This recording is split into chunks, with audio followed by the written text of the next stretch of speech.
ৰাষ্ট্ৰীয় শিক্ষানীতিৰ চতুৰ্থ বৰ্ষপূৰ্তি অনুষ্ঠান সপ্তাহজোৰা কাৰ্যসূচীৰে সামৰণি পৰিল শিক্ষা সপ্তাহ। সামৰণি অনুষ্ঠানত শিক্ষাৰ্থীৰ বাবে সম্প্ৰীতি ভোজনৰ আয়োজন। ৰাষ্ট্ৰীয় শিক্ষানীতি 2020ৰ চতুৰ্থ বৰ্ষপূৰ্তি উপলক্ষে সমগ্ৰ ৰাজ্যৰ লগতে বঙাইগাঁও জিলাৰ সৃজনকাম শিক্ষা খণ্ডৰ আমগুৰি লতিবাৰী মণ্ডল সমল কেন্দ্ৰতো সপ্তাহজোৰা কাৰ্যসূচীৰে পালন কৰা হ'ল শিক্ষা সপ্তাহ।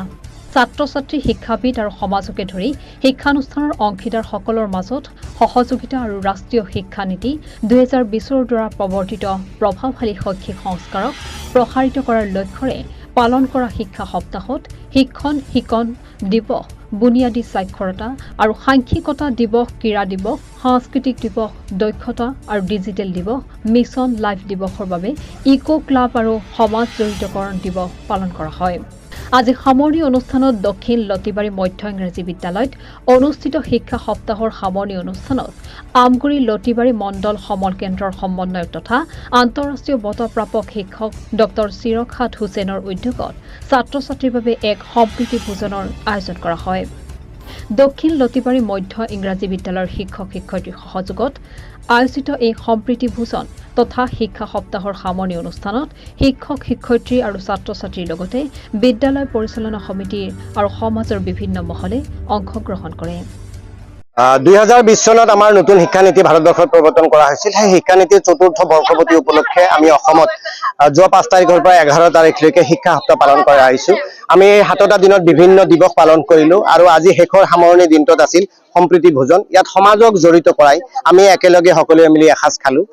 আমি যি মধ্যাহ্ন ভোজন নিয়মীয়াকৈ চলি আছে আপোনালোকে দেখিছে, তাৰে সমসাময়িকভাৱে এই বিদ্যালয়ৰ শিক্ষকসকল আৰু মই নিজে আমি জেপৰ ধৰণে এই সম্প্ৰীতি ভোজনৰ আয়োজন কৰিছো। মধ্যাহ্ন ভোজনৰ সমসাময়িকভাৱে আমি এটাই বাৰ্তা দিব বিচাৰিছো যে বিদ্যালয়সমূহত সম্প্ৰীতি ভোজনৰ কোনো ধৰণৰ বাজেট নাথাকে।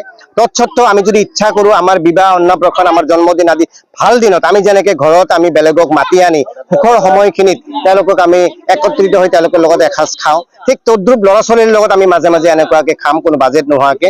আৰু ইয়াৰ দ্বাৰা আমি এটা বাৰ্তাই দিব বিচাৰিছো যে শিক্ষাৰ উদ্দেশ্য অকল কিতাপৰ পঢ়া মুখস্থ কৰা নহয়, আমি ল'ৰা-ছোৱালীক জীৱন কৌশল শিকাই কেনেদৰে আমি জীয়াই থকাৰ কাৰণে আগবঢ়াই দিব পাৰো, কেনেকে সমৃদ্ধিশালী এখন ভাৰত গঢ়িব পাৰো। আমাৰ মাননীয় মুখ্যমন্ত্ৰী ডক্টৰ হিমন্ত বিশ্ব শৰ্মাই ভাৰতবৰ্ষৰ 10খন অন্যতম ৰাজ্য হিচাপে অসমক প্ৰতিষ্ঠিত কৰাৰ যি এক চেষ্টা অব্যাহত ৰাখিছে। আমি সৰু সৰু মানুহবোৰে যে এনেকে সৰুকে আমি যদি কাম কৰি যাওঁ, এই সকলোবোৰ কাম একত্ৰিত হৈ এখন সমৃদ্ধিশালী আৰু এখন বৰ অসম গঢ়াটো সম্ভৱ হ'ব। আশা কৰো সকলো ৰাইজ আগবাঢ়ি আহিব আৰু শিক্ষানুষ্ঠানসমূহক ভাল কৰাৰ যত্ন কৰিব। জয় আই অসম, জয় হিন্দ। ধন্যবাদ সাংবাদিক বন্ধুসকল। শিক্ষা সপ্তাহ উপলক্ষে চৰকাৰে যিটো নিৰ্দেশ আমাক বিদ্যালয়সমূহত দিছিল, অক্ষৰে অক্ষৰে পালন কৰাৰ ক্ষেত্ৰত আমি শিক্ষক মণ্ডলী, আমাৰ এই গাঁওখনৰ সমাজ, ছাত্ৰ-ছাত্ৰীসকলে আমি 7 দিন কাৰ্যসূচী নিয়াৰিকৈ পালন কৰিছো। আজি শেষৰ দিন সম্প্ৰীতি ভোজন।